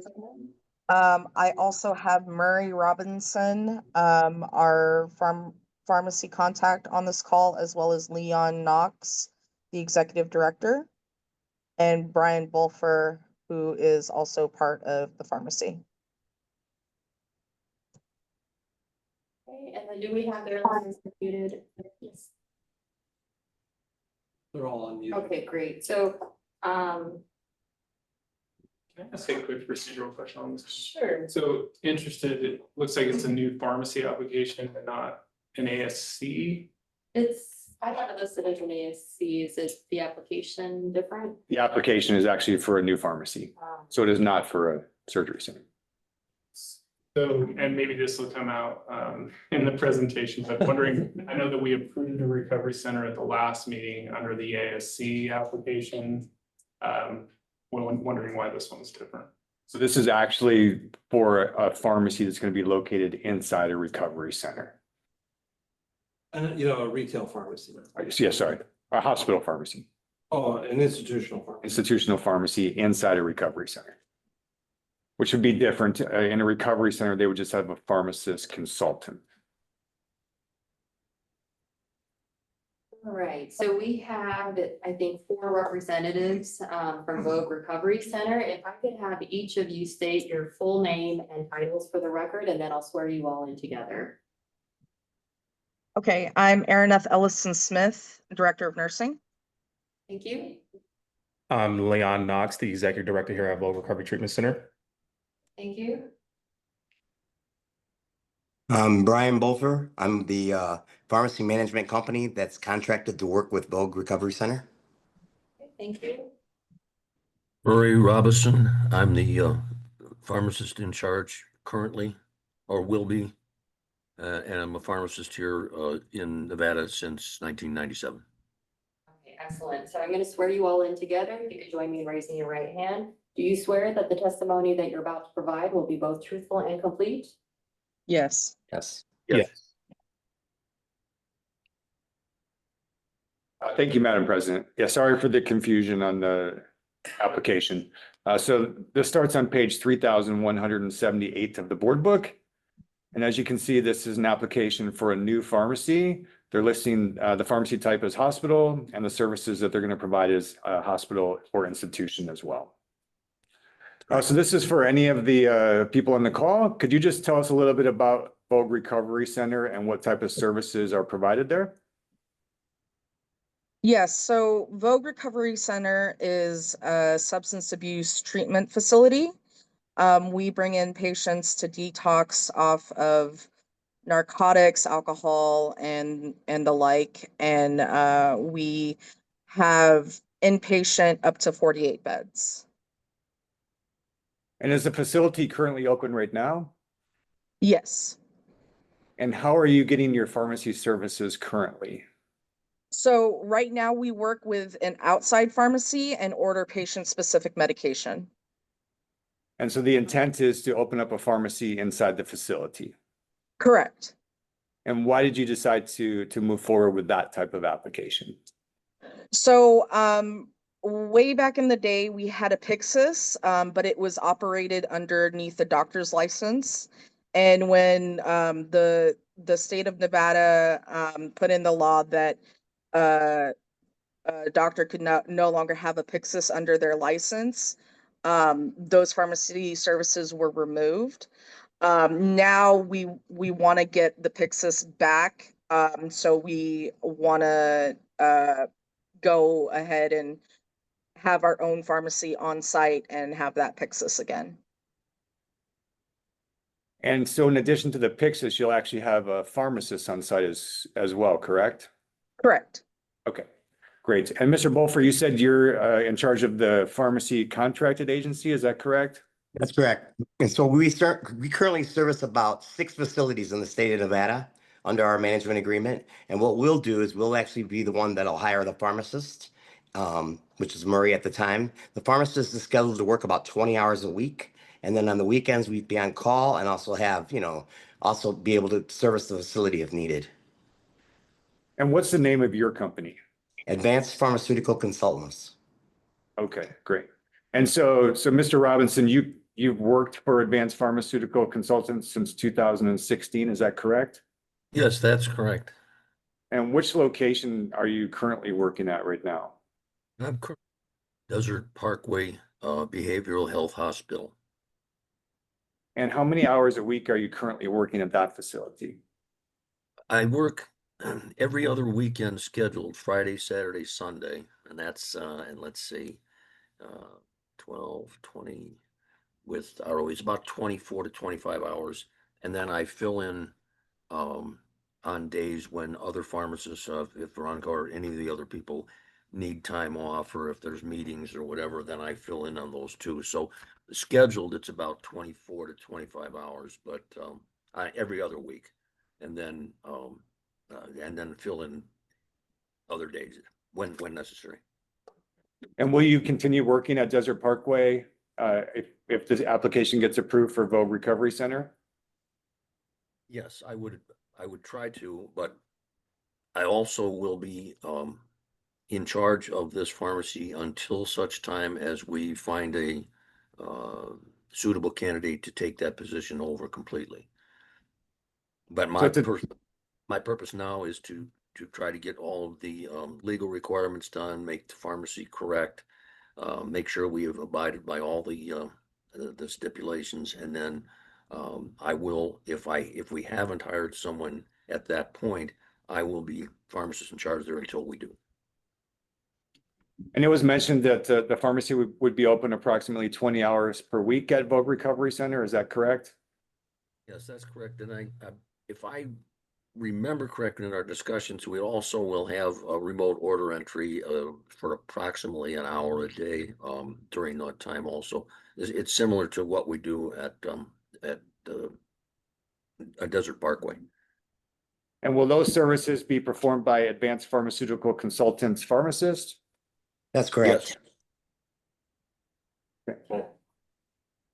And Mr. Robinson, is Vogue Recovery Center, is it similar to Desert Parkway and the services that you'll be providing from a pharmacy perspective? From a pharmacy perspective, it is similar because it would be maintaining a med dispense machine, using the electronic orders, and making sure that all of the proper laws are followed. We have the ability to follow most everything with the reports from the med dispense machine. Gives us a vast amount of knowledge. And when you say the dispense machine, so that's going to be located like on the floor somewhere, not inside the pharmacy? The med dispense would not be in the pharmacy. It would be in a med room, a locked med room. And then you would be the person that would be responsible for filling and running reports related to that mechanical device? Correct. And do you have a limited formulary that you're dispensing drugs at Desert Parkway that would be similar to Vogue Recovery Center? Yes, we have a limited formulary at Desert Parkway, which is much wider than we would probably be using at Vogue. I've looked into some of the usage, and in fact, they only use 3 controlled substances that are oral. We don't do any injectables except insulin. And so and the scope is not near as wide. So it would be similarly done, but on a smaller scale. And would the initial staffing model just be 1 pharmacist at the location? Yes. That could change depending on how the workload goes, but initially that's probably all that's necessary. And no non-sterile or sterile compounding would take place at the pharmacy, is that correct? No compounding at all. Okay, great. No further questions from me at this. Thank you. First, any additional questions?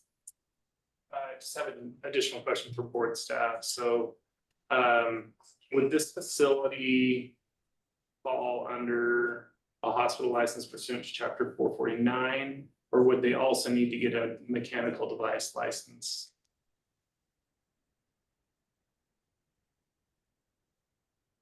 You want me to answer it? Sure.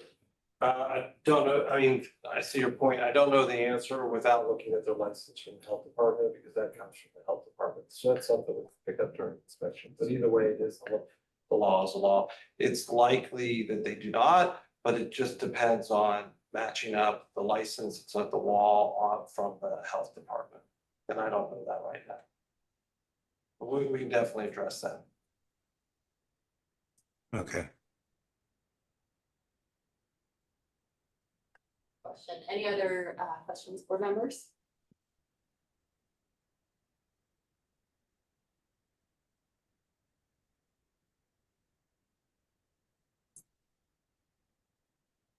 I don't have any. I would move that we approve the new pharmacy application for the recovery center. Second. We have a motion by Mr. Porath, a second by Mr. Kobo. Any further discussion? Hearing none, all those in favor? Aye. Aye. Any opposed? Okay, that motion passes. Right, we thank you for your time and we wish you all the best. Hey, thank you so much. Thank you so much. Thank you. All right, next we'll go to agenda item 12A for Mark Cuban Cost Plus Manufacturing and Compounding LLC. So if we have representatives here or online, if you could please raise your hand or let us know through the chat function.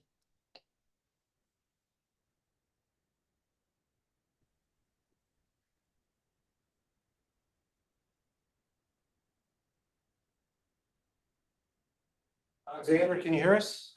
Yes, can you hear me? Yes. Yes, great. Will there be anyone else? Yes, two other gentlemen. We have Faiz Uzman and Matt Callison from our facility. Hey, everyone. Good day. There you go. Okay. If I could have each of you state your full name and titles for the record, and then I'll swear you in. Full name Alexander Roman Oshmiansky. I'm the Chief Executive Officer. Faiz Usman, I'm the Chief Manufacturing Officer.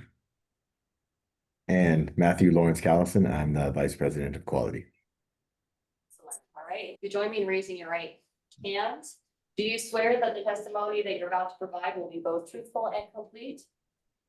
Yes. Yes. Great, thank you. Dave Weeds for the record. Thanks for your time, gentlemen. For the board, they're doing sterile compounding in some form and maybe not sterile compounding. We'll get into that. But I brought Joe up today because he's already just talked to them and run through their disclosures as related to compounding, all those. And he's comfortable with moving forward with the license. They're in appearance today just because I just need to understand the structure of the company and exactly what they're doing. So I don't know if you wanted to add anything to that, Joe, or. I'll just mention a few things. So I did have a conversation with Mr. Usman on April 1st of this year. We've actually met in person in Texas at a different outsourcing facility. So I was familiar with him. Since they are an outsourcing facility, they were inspected by the FDA in August of 2024. A 483 was provided. There were 7 observations.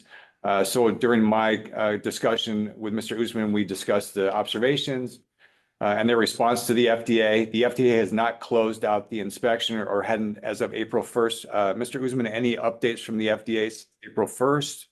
Yeah, it's officially closed now. Okay, great. So it's closed at this point. So we discussed in detail their operation. No issues were identified during that discussion time. Thank you. Okay. And so, yeah, when we get to the board, you can ask any of the compounding questions that you want to ask Joe. Mr. I'm gonna say it right. Oh, Alex is fine. No, Oshmiansky. You got it. Yeah. All right. So what's the business? Who are you trying to service, or what's going on? Yeah, so we're very much focused on institutional clients. Our clients at the moment are exclusively hospitals, health systems, IDNs. We're very focused on issues of pharmaceutical drug shortages. So at any given time, there are 100 to 200 products on the FDA shortage list, seen it up to 300. We have specialized equipment to manufacture compound sterile injectable products while they are in a period of shortage.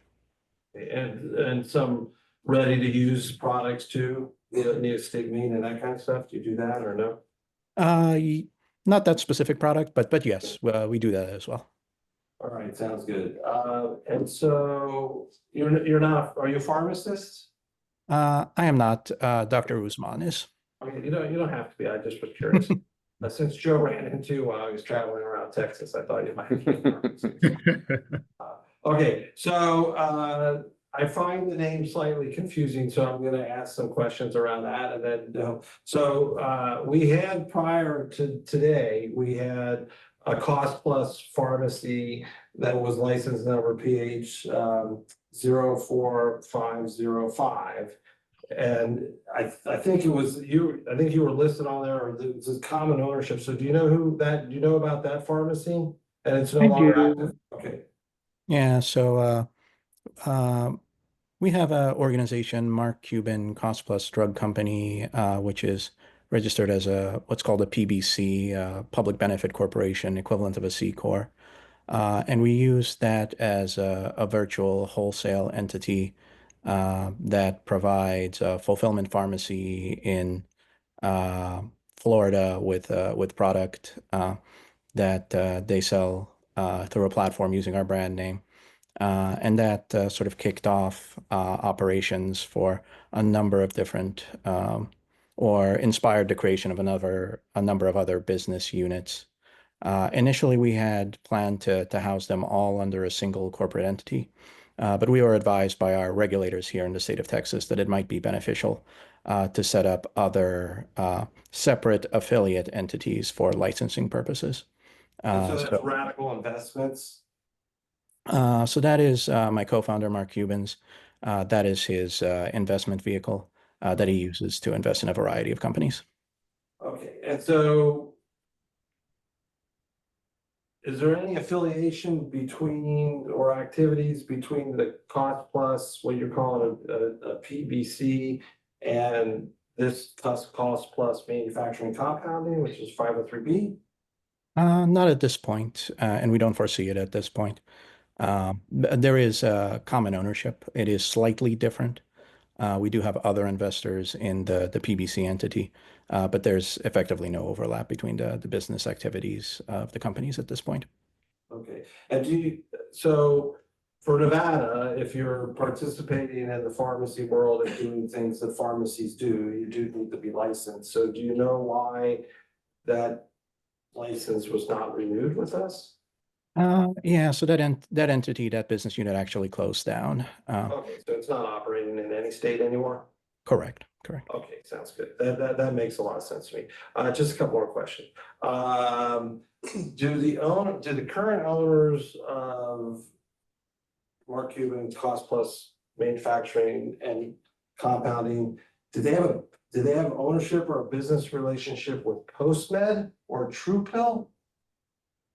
So we do Mark Cuban, Cost Plus Drug Company, PBC, did have a business. We don't have any ownership in PostMed's doing business as TruePill, but we did use them as a fulfillment pharmacy for a period of time. That specific business relationship is over as well. We've moved on to another fulfillment pharmacy, though PostMed does provide some services for that entity. In particular, they do some customer service work as a contractor for us in that entity. Okay, and then who have you moved on to? So we use another company, Healthdyne, which is based out of Lakeland, Florida. Which is fine. So I'm just gonna point it to your attention and then I'll probably not ask any more questions.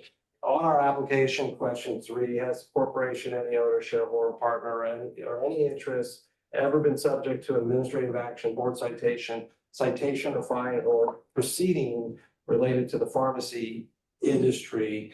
That's where I was slightly confused. If that's marked no, and it may be truly no, I'm just trying to put the structures together. And TruePill, as you know, did have DEA action. It's probably totally unrelated to you, but I just didn't know about the ownership. So I would tell you that you might want to give that some thought. It may be answered correctly or may not. Yeah, I guess if I can ask for clarification. So we don't have any ownership stake in PostMed, TruePill, but we have contracted with them in the past. So should we clarify there that we have contracted previously with an entity that?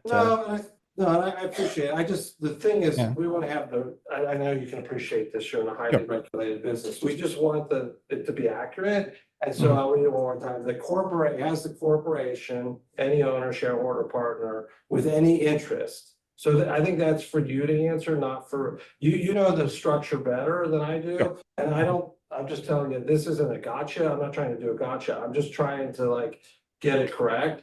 If you want to just disclose that TruePill had an action, with the DEA, we could just put that on the record, and that Cost Plus or some owner of Cost Plus may have, I'm not saying Cost Plus did anything wrong, but PostMed and TruePill had a serious problem, obviously.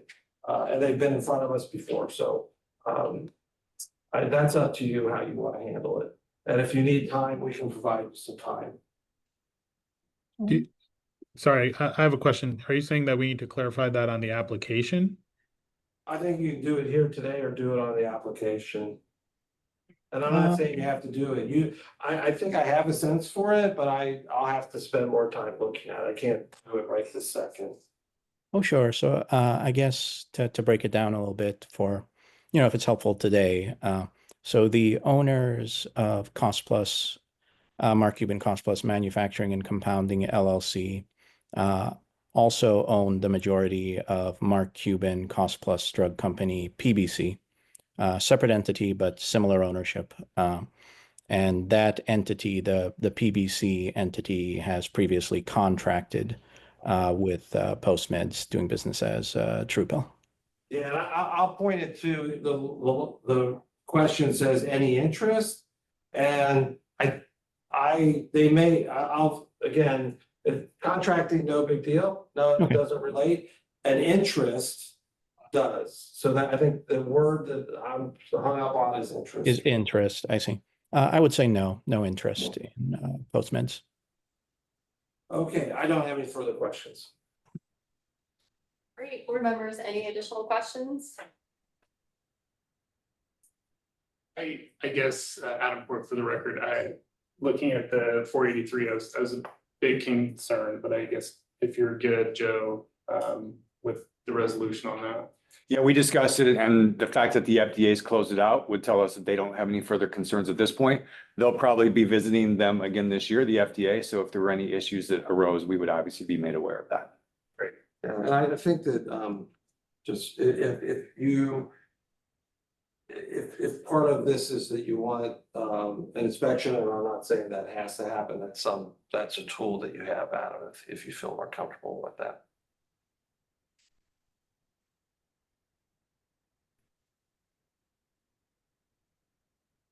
Any additional questions, board members? If not, I would feel comfortable moving forward with the application. Oh, as well. Adam Port, for the record, I move that we approve the out-of-state compounding pharmacy license for Mark Cuban Cost Plus Manufacturing and Compounding LLC. So for a second. Okay, we have a motion by Mr. Porat, a second by Ms. Freitas. Any further discussion? Hearing none, all those in favor? Aye. Any opposed? That motion passes. Your application has been approved today. We thank you for your time. Thank Thank you so much. Thanks, everyone. Thank you. All right, we will move to agenda item 12B. That is for New Solutions Functional Wellness Pharmacy. If we have representatives here, if you could please raise your hand or let us know online. We'll have your line unmuted. Okay, I see a couple hands going up.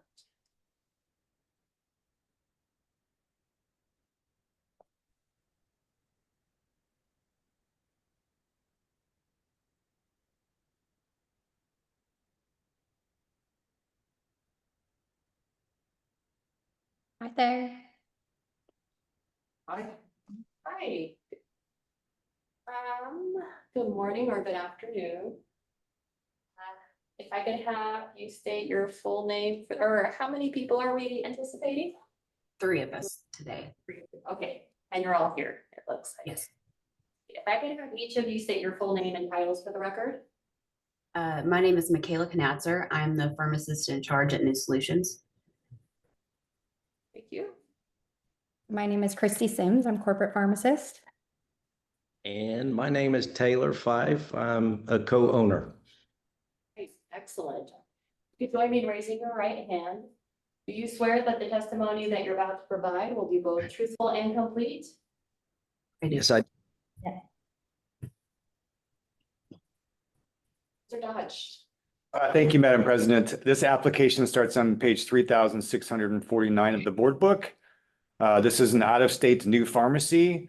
On their application, they listed that they are going to be performing non-sterile and sterile compounding. I did complete a pre-board meeting sterile compounding interview on April 1st with Michaela. No issues were identified. I would like to mention a few things related to our conversation.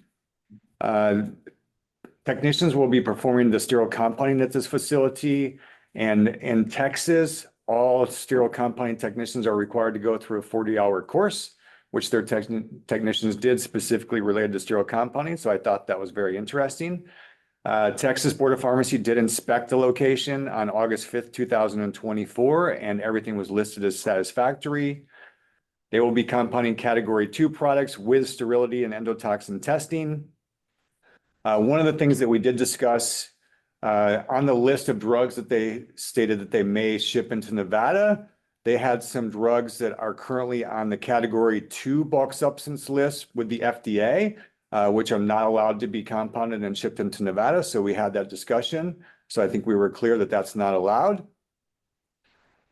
During the conversation, there was a disclosure that Michaela and I discussed, but we felt it would be best to bring that in front of the board. So that's really the main reason for them appearing today.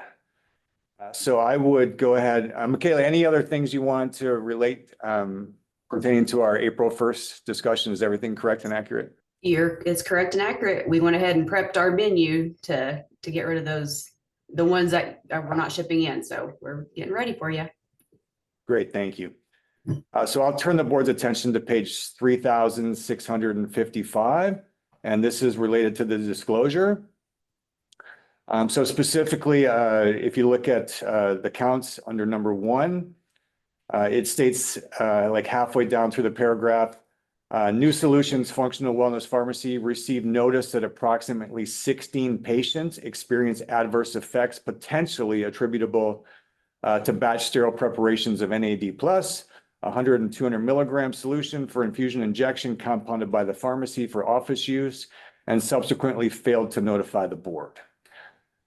And then number 2 states specifically for Michaela, while acting as an employee, failed to ensure that the pharmacy initiated a written recall of the sterile compounded preparations described above. So Michaela, can you just provide some more information specifically related to this particular action that was taken by the Texas Board of Pharmacy? Absolutely. So we started to get some complaints trickling in March 2023 about increased side effects from the NAD that we were sending to some of our patients. We ended up with 16. I personally called, talked, got a list of, all the patient demographics, backgrounds and stuff. We did kind of I guess you would call it an informal or not a true recall by Texas State Board, because what I should have done was actually do a written recall instead of just doing the verbal one that we did and replacing the products. And that's kind of the gist of why I had to go before the Texas State Board of Pharmacy. What kind of side effects were the patients reporting? So they were having kind of flu-like symptoms, some nausea, some muscle soreness, other things that are kind of, we normally attribute to NAD. So that's kind of why I didn't pursue doing a recall when I should have, though. And does the Texas Board of Pharmacy have a regulation that you have to report any adverse effects on sterile compounded product direct to the board? Theirs is if it becomes a recallable issue, like they didn't give me a number. They just said I should have done it in writing. And what type of action did the Texas Board of Pharmacy take against you and the company? So both myself and the pharmacy, we received an ABO. We were fined $1,000, and it's a reprimand on my license. And then they've come back since then to look at our pharmacy, and we're good with what we're doing now. Are you still providing the NAD product? We do. We did change a lot of our policies. We vet our vendors a little more carefully to make sure, we're getting the best product. We do third-party testing we've used ARL Labs, Eagle Labs, CIL, different labs in the US to verify that, number one, it matches what's coming in. It's, clean product. We've updated our policies and procedures on recalls as well. So that way, when we get these phone calls, we have a whole list of that we go down every single time. So we are being very succinct on what we need to find out from these patients when this happens. And in your investigation, did you attribute the adverse effects to the NAD? It was hard. I'm such a numbers person because of it being 0.2%. It's hard to say that because no one else had these issues, but apparently, something happened to these patients, and I feel like I was at fault for not bringing it to the attention and taking care of it in a quicker manner. Yes. And were all 16 from the same practitioner's office, or was it from multiple practitioner offices? I think it was a total of 2 different groups that it came from. It was out of all of our clients. And since you've maybe been paying closer attention to the NAD, have you had any other adverse effects reported to you for that particular product? No, sir. And have you come up with a number that you would report to the Texas Board of Pharmacy if you received reports of adverse effects moving forward as part of a policy and procedure? So now we just, we report everything. So I'm sure they're kind of tired of me, but even if it's just like a typical, this left, even, an injection, this NAD left a red spot or something, I shoot an email over, even if it's something small like that, just to cover our bases. And when would you initiate a recall based upon your policy and procedure? So a recall, when we start to see it coincide, like if it was a lot number. So when we start to see, multiples, like this would have been, they wouldn't have even been 16. So now if we're at 5 or 6, we retest everything. So we test for bacteria, we test for endotoxins, all that stuff. We do all that again to make sure we're not contaminating the product and that it's nothing like that. If that were to pop up, we would definitely do a recall at that point. And you stated that the Texas Board of Pharmacy has been back to your location since you've updated your policies and procedures. Is that correct? Yes, sir. And they approved your policies and procedures as they are? Yes. And you're compounding with APIs at your location, is that correct? Yes. And everything is purchased from an FDA approved manufacturer? Yes, sir. And you receive a COA with all the APIs? We do. Okay, great. I don't have any further questions at this point. Thank you. Members, any additional questions?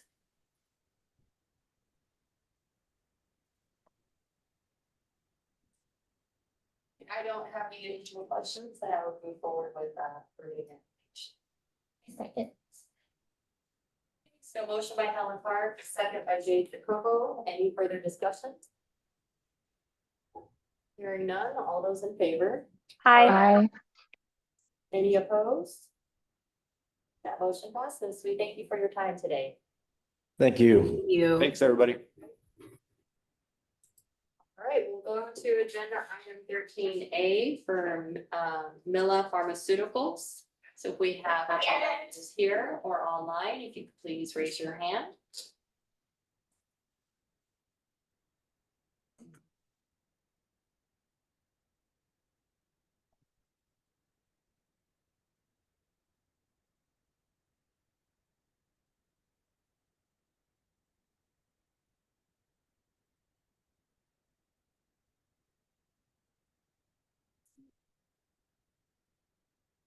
You call one more time.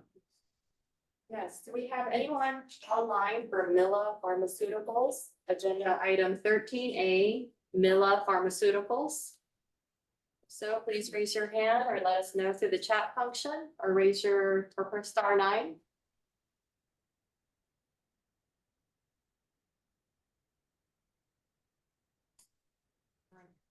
Madam President, if you want to take a quick break, I can reach out to him really quick because that's, I think, our last item. So if you want to take a 5-minute break, I'll see if we can't catch him. If not, we'll get another different meeting. It's 11B.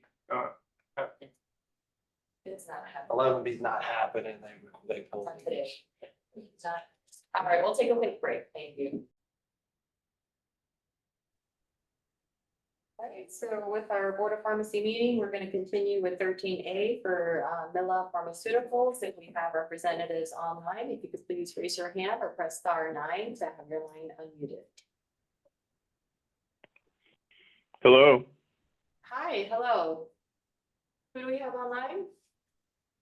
My name is Eric Lazarich. Mr. Lazarich, will anyone else be joining you today?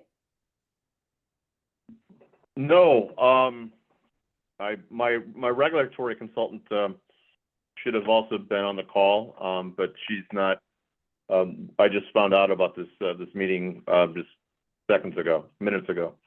Okay. All right. Well, you're here and I'll swear you in. If you could join me in raising your right hand. Do you swear that the testimony that you're about to provide will be both truthful and complete? I do. Great. Thank you. All right. I'll turn it over to Dr. Long. Thank you, Madam President. Yan Long for the record. Mr. Lazarich, my name is Yen. I am a board staff member. I'm going to walk the board members through your application and I'll have some questions for you as well. So for the board members, this application begins on page 3749. And it's Mila, right? Mila Pharmaceuticals, is that correct? Mila Pharmaceuticals, yes. Mila, okay, Mila Pharmaceutical. They're applying for a wholesale license. They are located in White Bear Lake, Minnesota, and will be wholesaling dangerous drugs to pharmacies, hospitals, and other wholesalers. They did mark on their application that they are a virtual manufacturer, and we'll kind of go over that as well since we don't get a lot of virtual manufacturers. They are appearing before you today because they made some disclosures on their application that may be of interest to you. But before we talk about those disclosures, I'm going to have Mr. Lazarich answer some questions regarding the company. Mr. Lazarich, can you talk a little bit about Mila Pharmaceuticals and what you guys plan to wholesale into Nevada? Sure. So Mila Pharmaceuticals is a U.S.-based generic pharmaceutical provider. Our parent company is located in Brussels, Belgium. The parent company is A4All Pharma. We currently have 6 approved ANDAs, generic drug applications in the U.S. We have been commercializing our products since 2020, and most of those products have been commercialized with business partners such as Sandoz Pharmaceuticals, Sagent, Avanasi, and Woodward Pharma. But it is as of last year that we started, or actually January 1st, that we started commercializing some of these applications ourselves. And we're utilizing our 3PL, Eversana, utilizing their title program and their licensing service to help us get the necessary state applications to start commercializing without the title model, to commercialize and utilize the state licenses ourselves. Okay, and you said that you guys have 6 abbreviated new drug applications. So those are the drugs that you guys will be sending into Nevada, I'm assuming? Yes, well, two of the 6, and then we have another one. So sodium acetate injection, 2 milligram equivalent, and promethamine injection. And then we have a pending launch of sodium bicarbonate injection, 8 milligram equivalent. Okay, thank you. And since you marked on your application that you're a virtual manufacturer, this facility in Minnesota doesn't actually manufacture the drugs, is that correct? That's correct. We use a commercial manufacturer out of Italy, SMF Pharmaceuticals. Mm-hmm. And I see here that you also use Nerve Pharma in Italy and then Sterile Gene in India as your contract manufacturer. Correct, but those products are not yet approved. Sodium bicarbonate will utilize Sterile Gene, and then we have a salicylic acid injection that Nerve Pharma will produce for us. Okay, and are you using any more Sovereign Pharmaceutical as your contract manufacturer in Fort Worth, Texas? We are, and that's for our pyrostigmine oral solution product, but that's marketed with a partner company. Okay, and are you sending that product into Nevada? Well, they are, we are not. Okay, all right, thank you. And your contract manufacturers that you're using to manufacture the medication, SMF, I see that they're FDA approved and registered, is that correct? That's correct. And then who are you using? Again, you said you're using a 3PL to ship the products into Nevada. Is that Eversana? That's correct. Okay, and I see that they're licensed as a wholesaler in Nevada. Let's see here. So the reason you're appearing is because you did mark that you had some FDA inspections and they found some issues and you were issued a 483 and a warning letter. And this was actually to the contract manufacturer that you guys utilize in Fort Worth, Texas, Yep. which is Sovereign. Where is that Yep. again? Sovereign Pharmaceuticals. Can you talk a little bit about that 483 as well as the warning letter and how your company, which is a virtual manufacturer, how that plays into Sovereign Pharmaceutical and how they corrected those issues with the 483 and warning letter from the FDA? Yeah, so I don't think that has any bearing on the Mila application as it's being commercialized by our commercial partner. So they did receive a warning letter. I believe it was, and forgive me, the warning letter was, I think, 2 years ago, and I think it had something to do with their DI water setup, and I think that's been addressed with the FDA since. I think they've hired some external consultants to advise on how to properly address the observations, and I think they've already come through that. I think do believe they have a clean shit. But like I said, I'm a little rusty on that. Okay, but you stated that you're not currently using them to manufacture. I know that you're using them for the pyridostigmine, Yes. but you're not actually utilizing them for any of the products that you're shipping into Nevada. Is that correct? Yes, that's correct. Okay. And since you do use contract manufacturers and this issue arose with Sovereign Pharmaceuticals, how do you ensure your contract manufacturers that you use in Italy and in India comply with CGMP? Yeah, that's a great question. So Sovereign was chosen as a CMO for this product several years ago, prior to significant investments into the organization by a private equity organization by the name of Riverside. And since then, we've bolstered our management team and how we do business. And so our supply chain and operations team and QA team has a very rigorous process where they investigate any potential contract developer, contract manufacturer. They look at the quality and regulatory history of the site. They do an on-site inspection, either themselves or we outsource to a third-party QA auditor. They also do financial diligence on the CMO to ensure that they can afford to do business, if you will. We've learned a lot from previous relationships. Working with the likes of Sovereign, and so we certainly don't want to make those mistakes going forward. And so, as such, we've made investments in personnel and processes to ensure that we don't get caught in a similar situation. Okay, good. And have you had any issues with your current contract manufacturers? No.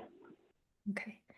And just so I'm clear, when a hospital or a pharmacy orders products from you, you guys get the order and then you have Eversana fulfill those orders, and that company's in Tennessee. Is that correct?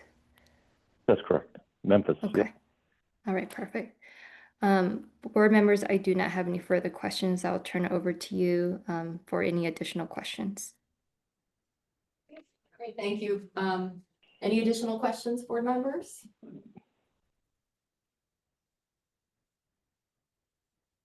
I don't have any. I would be comfortable making a motion to approve the state wholesaler license application for Mila Pharmaceuticals Inc. Second. We have a motion by Mr. Porat, the second by Mr. Kobo. Any further discussion? Hearing none, all those in favor? Aye.